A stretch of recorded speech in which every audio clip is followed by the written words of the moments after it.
This is Kerrigan & Company. You know, folks, I've known the College Hype team for more than 20 years. They're a local screen print and embroidery company servicing the New England area and beyond. Now, what makes the team so special is that they have more than 35 years of experience and they do all the work in-house. I love their tagline, making a difference one t-shirt at a time. Speaking from experience, I know that is the truth. Learn more at collegehype.com.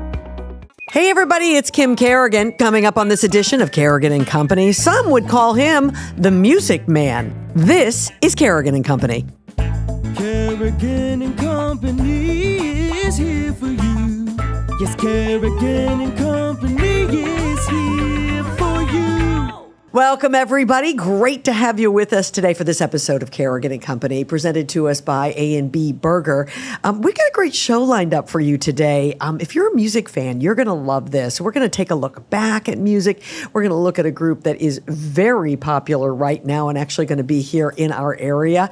So it is a fun episode, and we're so glad that you are here. I'm also glad keeping me company today is Barry Scott. Now, that name probably sounds familiar to you, because he has been on the radio here in the Boston area for, do I dare say, decades? Is that fair? Easily you can say that. I don't want to offend you. You're not going to offend me.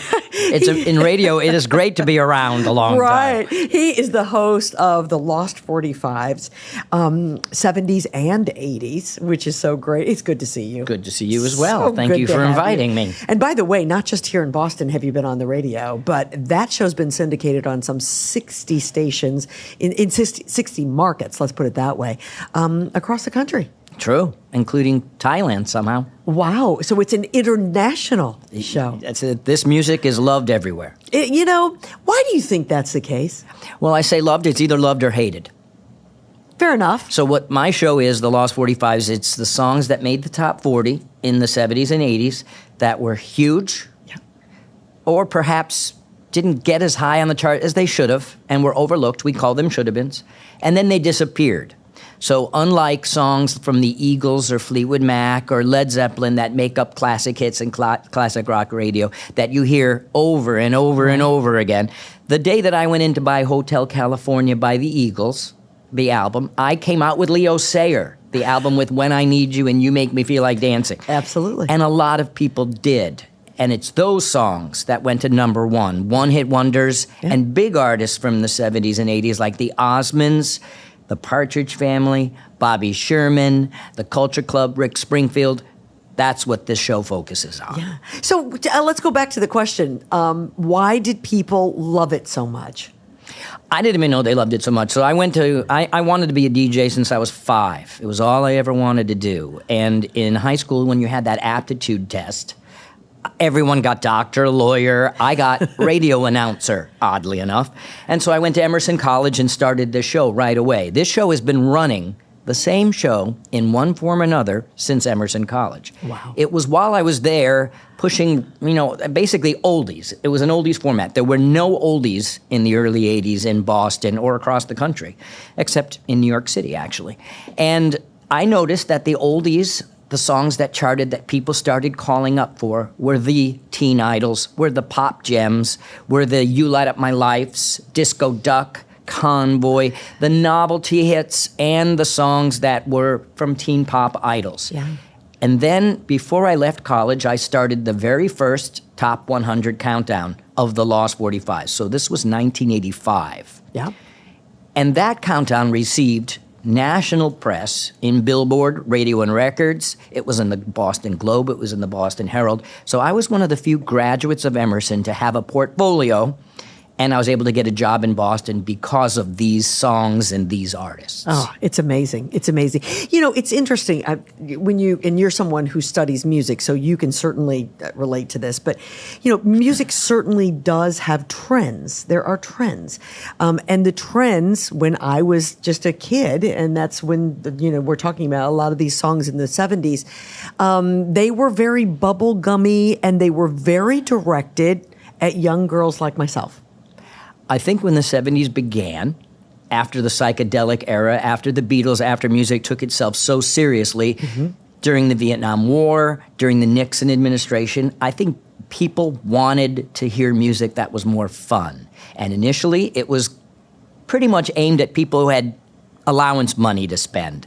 So for 69 cents, you could buy the latest 45. That's all it cost. Yeah. And then as the 70s progressed, people wanted to have more fun as an answer to the gas crisis, to the economy, and disco came. And loved or hated, the word disco, dance music has been around since the dawn of time. It's still around. It never changed. The word disco was put aside. Sure, absolutely. Yeah, and then when we continue to look, now step into the 80s, because you also followed music in the 80s.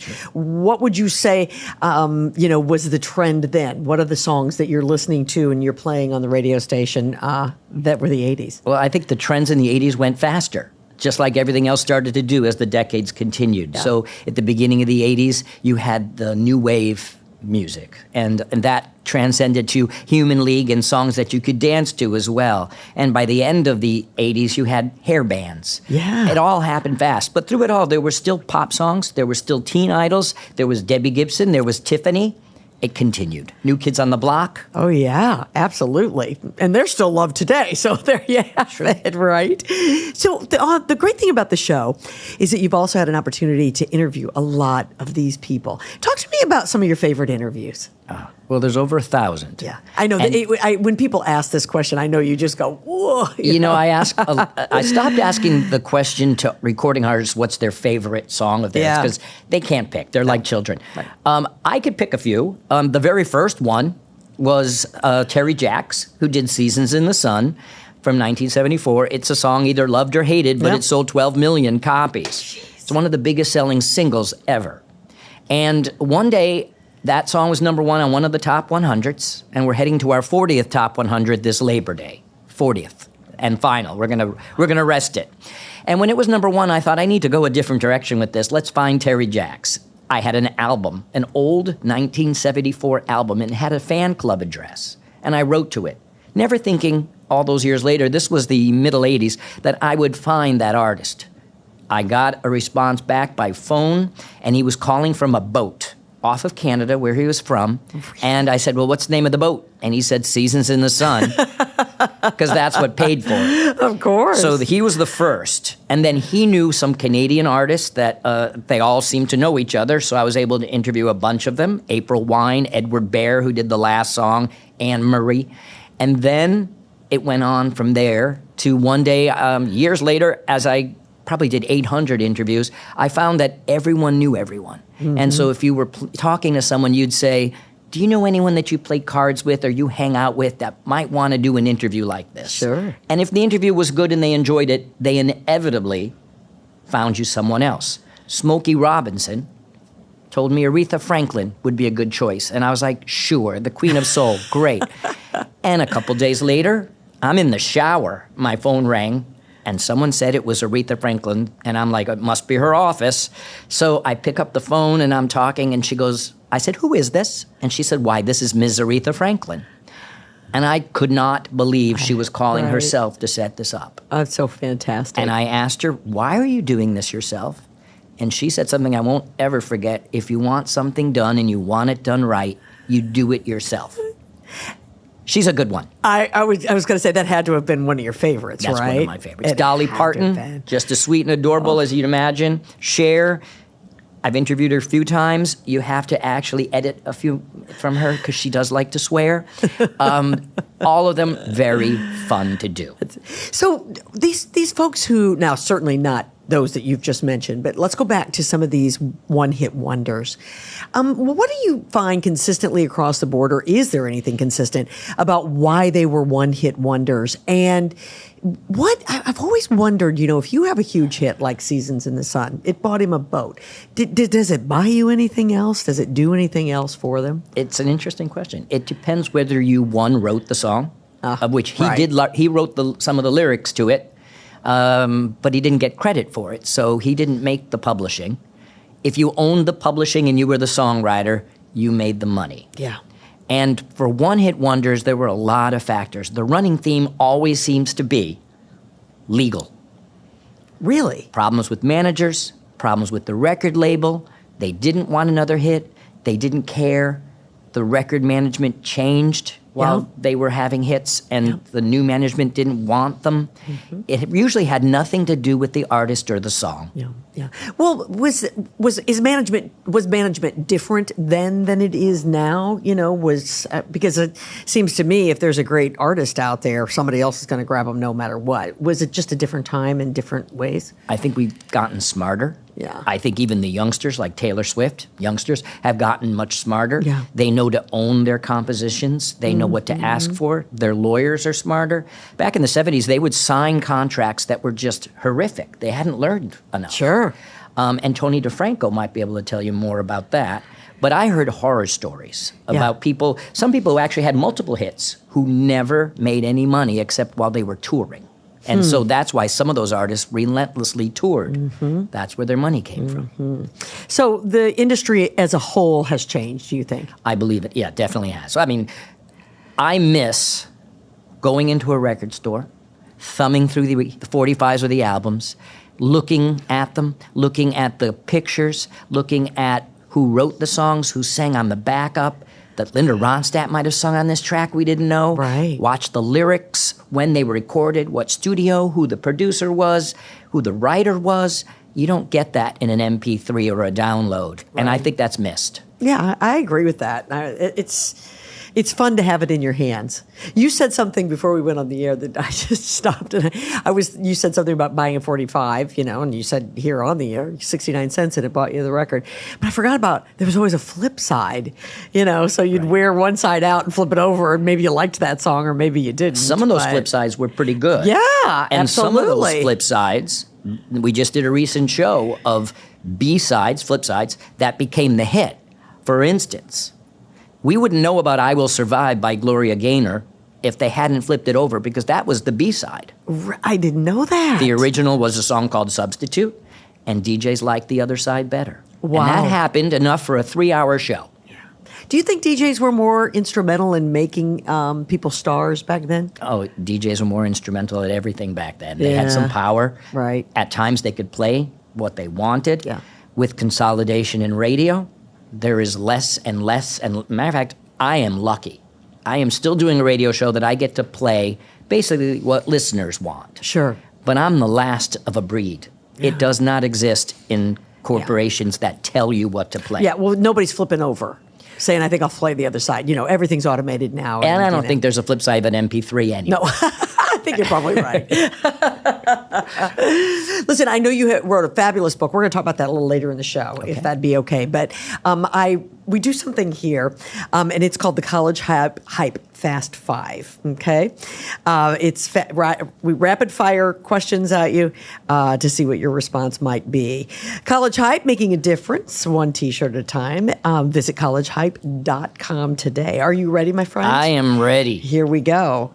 All right. What is your favorite song from the 1970s? That's a tough one, of course. I'm going to go with anything by the Partridge Family. Oh, God, I love them too. Best singer of all time? Jane Oliver. Yeah, you'll have to look her up. Deadpool or Wolverine? Deadpool. Favorite Lost 45 interview? We just mentioned it. Well, and there are probably a bunch of others. All the Osmonds. They were sweet. Fantastic. And best summertime activity? Swimming. Wow, you win. That's it. You made it within 30 seconds. And so I'm going to present you with our favorite, our friends, College Hype. So thank you very much. Friend. Thank you. That's a fun game to play. Yeah, it is fun. It's fun. And you were good at it. I have so much to say about that. I have to tell you, the Partridge Family. They became such stars like the Osmonds because they had the TV things going. That was a big part of those family groups as well. Everybody loved David Cassidy. Who couldn't? Except David Cassidy. Except David Cassidy, right? There's a sad story, right? Many times I've interviewed him. I chatted with him. I sat with him. I drank with him. And, he made no money. He made virtually no money, and yet they sold lunchboxes, pillowcases, comic books, records. There was a TV show, but he didn't own his likeness. And so he had to tour until the end of his life just to make money. Oh, Barry, it's so sad, right? And that's you never would have, guessed that because he seemed like such a teen idol and had to have been making money everywhere he went. Now, the Osmonds, were they the same way or were they different? They were different because they wrote a lot of their hits. And especially the Osmond brothers, they kind of rocked. If you listen to Down by the Lazy River or Crazy Horses, which made the top 40, they sound like Led Zeppelin. They rocked. Yeah. It's the Donnie and Marie and the Teen Idol stuff that came out, Donnie's Teen Idol hits and all the remakes, and the Donnie and Marie show that I think took that away from them. Otherwise, they would be regarded, in England, in Europe, they're regarded as a big rock group, the Osmond brothers. Really, really. But they all made money.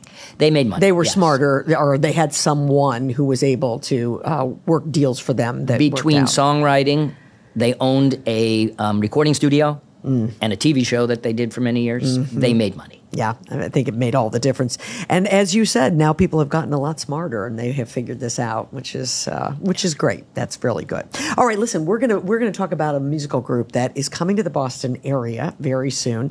Is a ton of fun, and one of their members is going to join us here in a couple of minutes. So I'm looking forward to that. I'm so glad you're here. I'm happy to be here. Thank you. And ready for a cappella. I love it. All right, this is Kerrigan and Company. You know, folks, I've known the College Hype team for more than 20 years. They're a local screen print and embroidery company servicing the New England area and beyond. Now, what makes the team so special is that they have more than 35 years of experience and they do all the work in-house. I love their tagline, making a difference one t-shirt at a time. Speaking from experience, I know that is the truth. Learn more at collegehype.com. This segment of Kerrigan and Company is brought to you by Lucia Lighting and Design, where people in the know go for the best possible lighting and design experience. Welcome back, everybody, to Kerrigan and Company, presented by A&B Burger. Of course, keeping me company today is Barry Scott. This has been quite a treat to have Barry along. He is the host of Lost 45's, and we've been chatting about music back in the 70s and 80s. But we want to talk about our next guest, who is a member of a group that I got to tell you, if you want fun for an evening, then you go and you see Straight No Chaser. They're an a cappella group. How many of you guys, Freedom Young, are in the group? There's a group of 9 of us. It used to be 10, but a few years ago, they knocked it down to 9. Wow. It is so fun to watch you guys. And you guys sing the gamut from, I know you're going to be here in Boston, in the Boston area. You're going to be in Beverly at the Cabot coming up August the 9th. You're going to sing some 90s tunes, which is great fun. But Christmas time is just sort of off the charts with you guys, right? Absolutely. I mean, it's pretty much what we're known for. Our holiday, our holiday set is kind of what we made it big and famous for, as far as, our fame goes. The 12 Days of Christmas was a phenomenal video for us and really led to a lot of incredible things, especially during the holiday season. Yeah. And they come back every year. That's part of the joy. Yes. Yes. We've become a tradition. A lot of people, they come through the lines at the end of shows. We generally meet with our audiences. And a lot of people tell us we are part of their yearly tradition, which is awesome. Well, back up just a little, if you will. And Freedom, tell our listeners about Straight No Chaser, how it all started. And then, of course, we have to ask you what that means, Straight No Chaser. Okay, so back in September of 1996, there were a group of gentlemen who sang with the IU major show choir there. And 10 of the guys decided they wanted to do something that was a little different, sing more music that they really enjoyed doing. And also it was a big hit with the girls, I guess, on campus. So,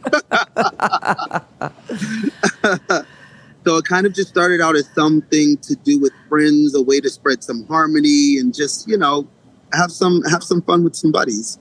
And it grew into something significantly bigger. And then, now it's full-time job. It's an incredible job, right? Like, it's incredible. Yeah. And how many of the original guys are still part of the group, or are any of them? No, there are still 3 original members.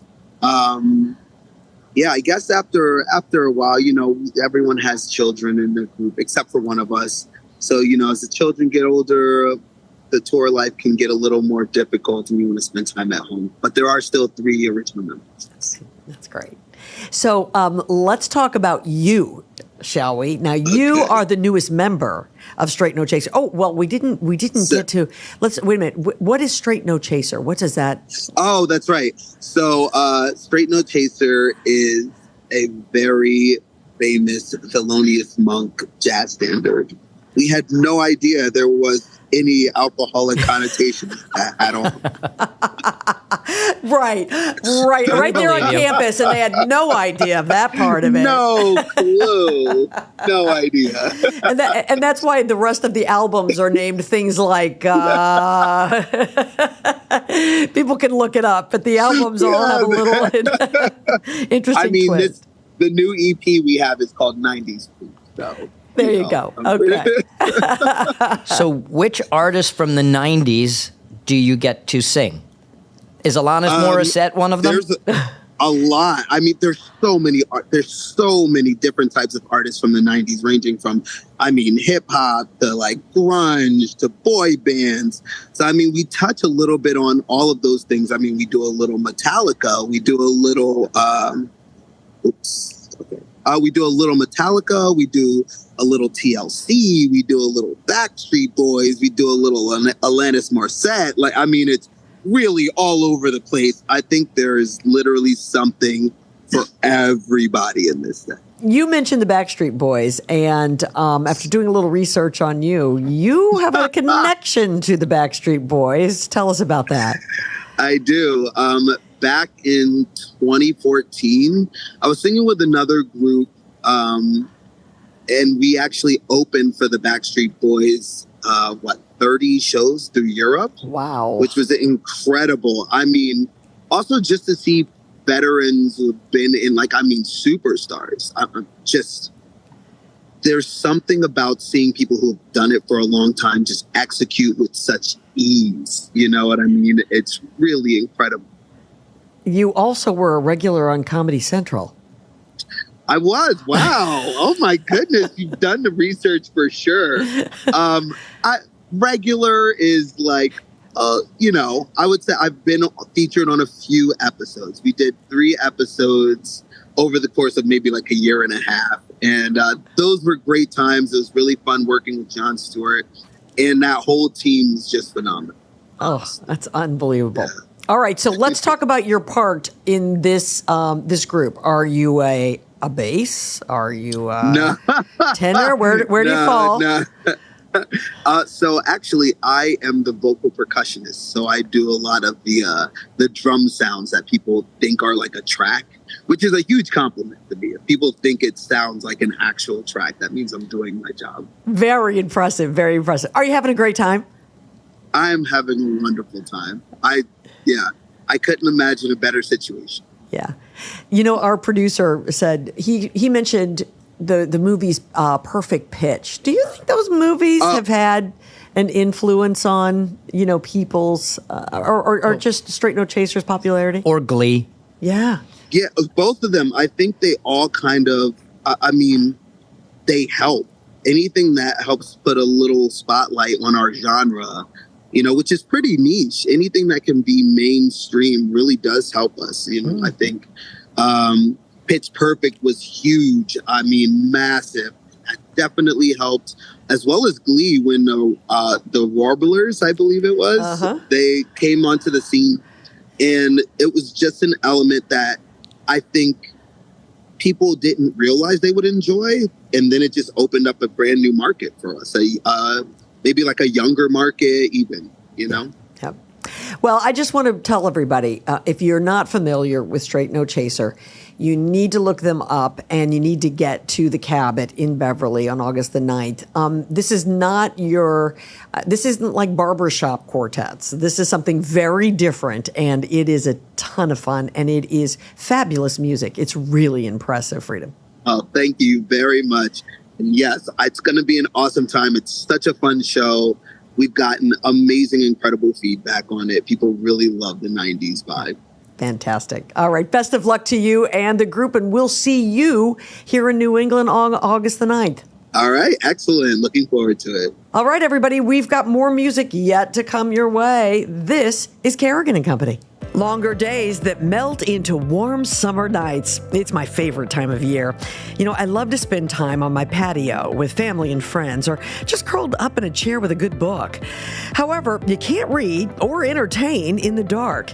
That's where my friends at Lucia Lighting and Design come in. Whether you're changing fixtures to enhance the beauty of your property or thinking about safety and security, the experts at Lucia Lighting will help you find the perfect outdoor lighting for you. Get started by scrolling through their website at lucialighting.com and then make an appointment to visit their magnificent showroom located in Lynn, Massachusetts. If you like rum, you're going to love Rumson's Rum, New England's most award-winning rum brand. Rumson creates distinctive and savory flavor profiles by hand-selecting and marrying the finest barrel-aged Caribbean rums. The spirits are then blended and finished in the New England Rum House. Choose from Rumson's Gold, Spiced, Grand Reserve, or Coffee Rum, which is smooth and sweet with a warm roasted coffee flavor, a hint of vanilla, and a decadent buttery finish. Find Rumson's at liquor stores or ask for it at your favorite restaurant. Learn more at rumsons.com. That's rumsons.com. Rumsons. Life lived, life enjoyed. Tootsie is the new Tony Award-winning musical being heralded as the funniest Broadway musical in years and musical theater heaven. On stage at Bill Haney's North Shore Music Theater from August 13th through August 25th. Tickets at nsmt.org. Welcome back, everybody, to Kerrigan and Company, brought to us by A&B Burger. And Barry, you know our next guest, and you've known him for a while. I've known him since, well, my sister started overplaying his records back in 1973. Well, we mentioned earlier in the show a little bit about Tony DeFranco and his family, but I want you to tell us a little bit more about Tony before we start to talk to him and how you actually have come to know him.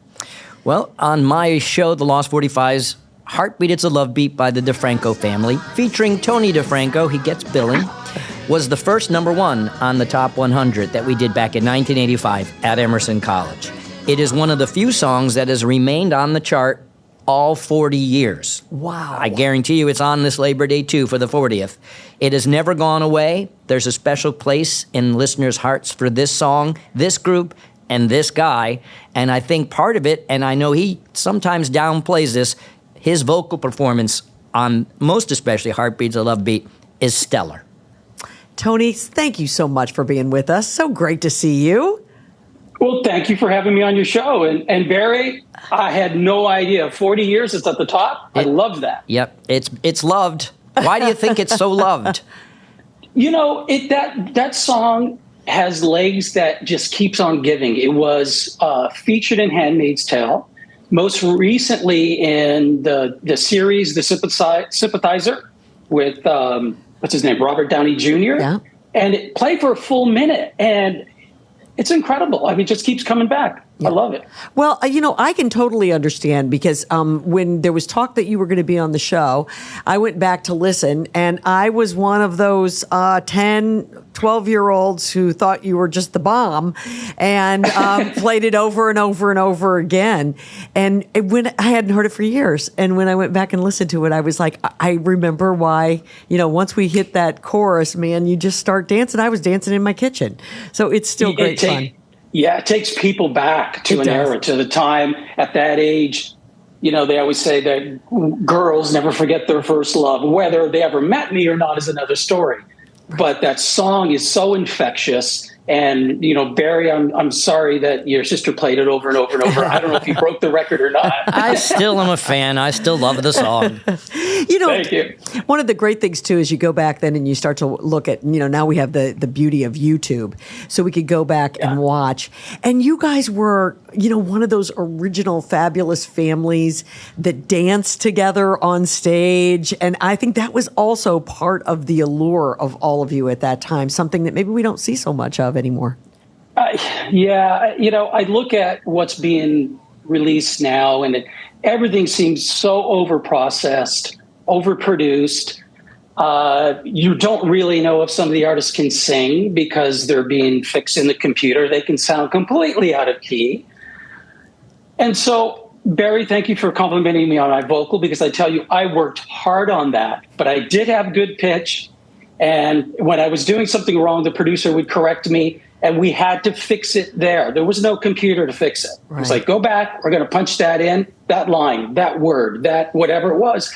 And of course, I'm losing my voice, but that's how it was. You had to be able to sing. Sure. Tell us how a family group from Canada got signed to 20th Century Records here in the States. How did that happen? Yeah, so a gentleman named Ron Myers saw us performing in the Niagara Peninsula in Canada. And we just, we were playing weddings, functions, whatever, local parks. So he approached my dad and said, I think, you have something here. Can I take pictures of Tony? Can I take pictures of the family? Can I send them to the teen magazines? Fast forward, Chuck Loffer, who was the publisher of Tiger Beat magazine, flew us out to Hollywood.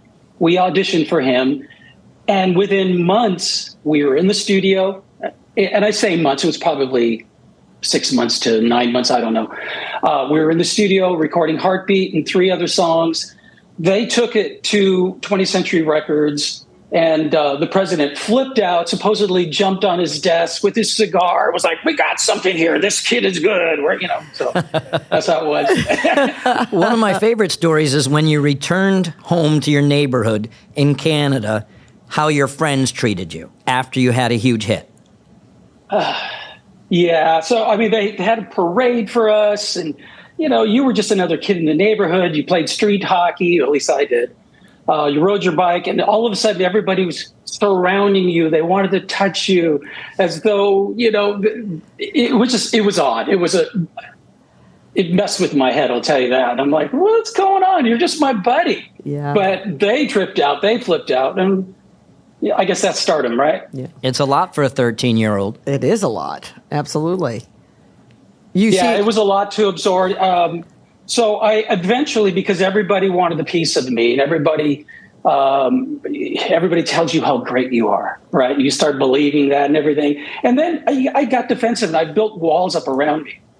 So, and then it becomes this trust factor. Who can you trust? So you just, thankfully, we had a tight family and a few trusted people in the management. Rightfully so or not, because management always screws people over. But that's a whole nother story, right?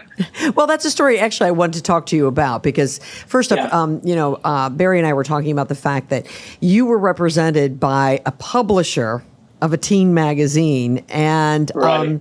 I know that you have said in the past, maybe in retrospect, that wasn't the greatest idea. Well, it probably wasn't, because my parents were immigrants right off the boat from Italy, very trusting. And it was my dad's dream to have his kids be famous. Okay, sounds fine. Then you take your underage kids, you throw them to Hollywood, you sign a contract. Nobody's really looking out for you. You don't have your independent attorney. So it's wrong. However, if in fact, so I've thought about this recently, like if in fact we did have representation, an attorney review all that, he probably wouldn't have signed us. And it may have never happened. Right. So despite the fact that, like everybody in the 70s, you're monetarily, you're ripped off, right? You really didn't come out with much. It's still something I wouldn't trade it for anything, because it was so fun. It was so enjoyable. And I'm not going to get caught up in the negativity and what if, and I could have been wealthy from it. It just didn't happen, and I'm not the first that's happened to. Does it seem like a lifetime ago? Does it seem like that really happened to you? Yeah, at times, because I was talking to my son recently, and he's like, because we were talking about, because this is the 50th year, at least last November, that Heartbeat was at the top of the charts. And my son, we were talking about it, he goes like, I don't see it, Dad. I don't get it. I'm like, yeah, well, despite it still happened, kid. It seems like a long time, but it keeps coming back to me. Yeah. So obviously, it's a love song, and it's a loved era, and I'm good with it. I'm leaning into it these days. I know we're only talking about one song so far, Heartbeat, It's a Love Beat, but the DeFranco family were not one-hit wonders. They had 3 top 40 hits, and Save the Last Dance for Me comes up a lot on my show as well. So there were millions of people that tried to have one hit. You managed 3 as a family.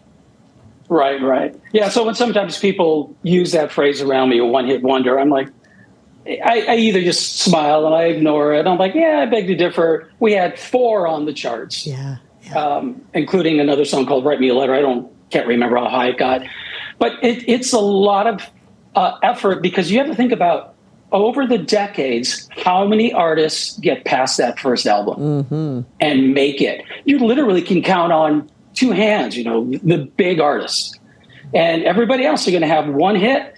And the radio stations and the record company, they're always looking for something fresh, something new, something different. Then everybody starts to tell you what to sing and what to do, and they're trying to reinvent the wheel. When we were successful, we had a sound. Why are you trying to change us? Right. And then disco came and kind of interrupted everything. And the nature of teen idolatry, our teens are normally not allowed to grow up in radio. Pretty much. Yeah.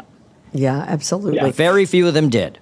Yeah. It's a tough transition, because once I went through a certain period, you are then, you're earmarked. You're like, oh yeah, you're a bubblegum. You're this, you're that. And I did try for several years to transform. Obviously my voice lowered, and try to continue being in the studio. I don't have any regrets until I started thinking, I'm like, you know what? Maybe I gave up too early. But it's all in the past now. It's all good. Yeah, absolutely. What's your fondest memory of all of it? Fondest memory? It's basically a combination. And maybe that first time on American Bandstand with Dick Clark. You have to remember, it's like, there was no YouTube. There was no internet. Right. There was no MTV. And people went on, there was 3 stations you'd watch, maybe 4, to watch American Bandstand, and millions of kids. And it was really smart of Chuck Lawver, the publisher, was you promote the family in the magazine, in Tiger Beat.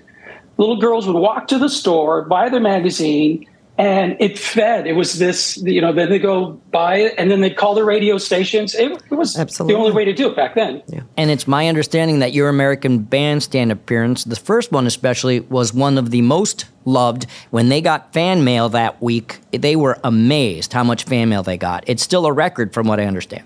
That I'm not. Are you talking about a Tiger Beat or on American your Bandstand? appearance on American Bandstand? Yeah, got more fan mail. I didn't know that. Yeah, it is true. And I saw you on the appearance on Jack Benny's show. Yes. Is just adorable. Yeah, I saw that one on YouTube. When I think about this, Tony, when you compare a group like yours at that time versus, a group now, there was a lot less competition in that, just like what you said, if you were on television, a lot of eyes were on you. When you had a 45, that thing spun at my house over and over and over and over. So, you guys were heard a lot. You impacted lots of lives as a result of that. Yeah. And maybe a group now wouldn't have that kind of exposure. I would agree with that. I think it's so... It's so filtered. There's so many choices for entertainment. There's so many places to go to.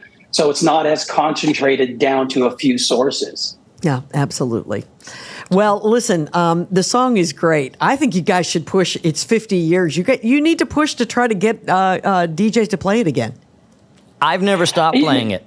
Yeah, it gets played a lot, and I have to say either the Facebook messages or the emails that I get, really heartfelt from young ladies or young men that said they had a bad childhood. They had a tough childhood, and putting themselves in their room and listening to the record saved them.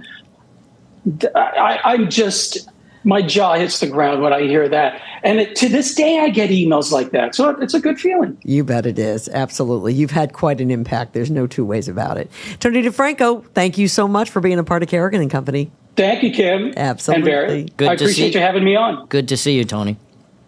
This is Kerrigan and Likewise. Company.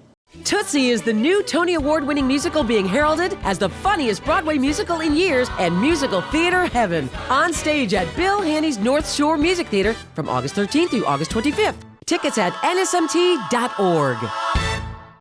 My friends at Sienna Aesthetics know that physical appearance and self-esteem go hand in hand. Whether it's a medical condition or purely cosmetic, the team at Sienna Aesthetics believes we all deserve to feel our best. As soon as you enter their beautiful medical spa located in the Cummings Center in Beverly, Massachusetts, you'll feel cared for and at ease with every touch point of their service. To learn more or book an appointment, simply go to siennaaesthetics.com. That's siennaaesthetics.com. I recommend you check them out today. It's siennaaesthetics.com. This segment of Kerrigan and Company is brought to you by Sienna Aesthetics Medical Spa. Take years off your face with the very latest technologies at Sienna Aesthetics in Beverly. Welcome back, everybody. It's time to wrap this episode up, although it's been so much fun. We've been talking about music, of course, and with me is Barry Scott, and he is the host of Lost 45's. I'm so glad you could be with me. You brought us Tony DeFranco. And what a nice man he is. An interesting story, too. Story. Yeah. Former teen idols, I think people are fascinated by them. Well, I am sort of fascinated by this because first off, I can't imagine what it would be like to be a kid like that. At 13 years old, you're in your neighborhood one day. The next thing you know, you're some kind of superstar on the cover of these magazines, and you go home and people want to touch you who didn't speak to the week before, right? And then 2 years later, it's over. And then it's over. Yeah. I mean, that's the thing. Their story is very dramatic in that regard. It was a quick leap up, and then boom, the whole thing comes to an end. You wrote about this. I did. wrote a book. I wrote a book called We Had Joy, We Had Fun, which obviously was about the 70s. And it basically was some of the better artist interviews I had done up to that point. I transcribed them, talked about their stories, and there are chapters on the Partridge Family. I interviewed David Cassidy, Shirley Jones, Danny Bonaducci, and Susan Day, who actually never talked about the Partridge Family, but some of these people somehow opened up. There's a chapter on the Osmonds, and some of the stuff in that book, Barry White passed away right after the book was published. So the odd thing about the book isn't that it was published. It was I sent out one letter, and it landed on the desk of someone who happened to be a huge fan of the show. And I got a call that very week. Wow. And that so I never was happens. You know that, right? I know. I hear stories. You're like Tony DeFranco. It was quick, and you got there. Boom. Yeah. That's really fantastic. And has the book been published again, or was the it the book's been around in one form or another. It was published by Faber and Faber, who are based in London and have been around for about 300 years. I hear Shakespeare was an editor at one point. That's what I hear. But they closed their American chapter. Yeah. So they don't really have an American presence anymore. So the book's hard to find. Is it? Can you get it on Amazon? You could probably get it on Amazon. Okay. So just to remind everybody, we had joy and we had fun. The book is out there. You've mentioned this a couple times. Talk to me about the top 100 that's coming up over Labor Day weekend. So this will be the 40th. And we're going to say the final. I think 40 years of counting down listeners' 100 favorites is good enough. Next year, we'll do other things. Yeah. There are other things to count down. We could do their disco favorites. Sure. We could do their favorite teen idols. We could do the favorite R&B songs. So I figured after 40 years, it's good to retire this feature. Okay. But in 40 years of top 100s, we've had some incredible number ones. Seasons in the Sun was number one for 5 different years. I Think I Love You was number one for 4 different years. The Greatest American Hero theme, believe it or not, I'm Walking on Air was number one for 3. And some songs have come and gone. So back when this show started in the 80s, nobody was playing ABBA. This was before ABBA Gold went to number one, before Mamma Mia came out on Broadway. So Dancing Queen was number one year. It's not lost anymore, so it makes way for other songs and other artists. The same is true for the Pina Colada song, Escape. No one used to touch that song except our show, and now it's mainstream, as is Jesse's Girl. So some have come and gone. Yeah. Others, like Tony DeFranco's, has stayed on all 40 years. One Bad Apple by the Osmonds has been on all 40 years. Undercover Angel by Alan O'Day has been on all 40 years. So some of them stay around. I could sing along to every single song that you've mentioned. I really could. That The is odd really thing a is lot of on fun. terrestrial radio, Yeah. the ones owned by the same three big companies, you'd be hard-pressed to find any of them. Right. I mean, that's what I was saying to Tony. It's really too bad. You know, it's an anniversary. They should bring that song back. There's a whole generation of young people out there who would hear that song and go, that is really fun. Yeah. I really like that, you know. And just like they have some of the artists that you've mentioned, you know, I think they would really enjoy it. Oh, the show is tons of fun. I think the one thing that I don't understand really is why people over 50 are probably the people that listen to terrestrial radio the most. Yes. We grew up with it. And yet, those same three companies we've been talking about don't know how to market to us or don't want to. And so those formats of 70s songs are disappearing. Yes. Yes. So unless you're the Eagles or Fleetwood Mac, Yeah. you don't hear anything. You don't hear any of it. Well, you have preserved it, and it's really terrific. It's Lost 45's here in the Boston area. Where could people hear it? On an independent radio station, of course. It's on Easy 99.1 on Sunday nights from 6 to 9. And it has been on Sunday nights for 43 years. Wow. Congratulations. I know, it's amazing, huh? It is amazing. I feel a bit like Tony. Yeah, I know a little bit about radio, and that's not an easy thing to do. So it's been terrific, and congratulations to you. And I'm so glad you could come and be a part of the show today. Oh, it was my pleasure. You have brought back some really great memories for me, and I very much appreciate it. Too bad they don't get a chance to hear you sing some of these songs that we were singing off TV, off camera. I can tell you this, Barry, it's best that they don't hear me sing them. Barry Scott, thanks again. Thank you. And thanks to all of you for being with us today. Be sure you check us out on YouTube or anywhere you get your podcasts. And a quick reminder, follow us on social. We'll see you again next time. Thanks, everybody, for listening to Kerrigan and Company. To find out who will keep me company and be my co-host on the next episode, be sure you follow us on Instagram, Facebook, X, and TikTok. Kerrigan and Company is recorded at the Big Night Studios at the TD Garden in Boston. You can view the podcast on YouTube and listen to it wherever you get your podcasts. Be sure you tell a friend. The executive producer of Kerrigan and Company is David Thompson. Our engineer is Peter Hurley, and our social media managers are Grace Kerrigan, Colby Thompson, and Riley Thompson. See you next time.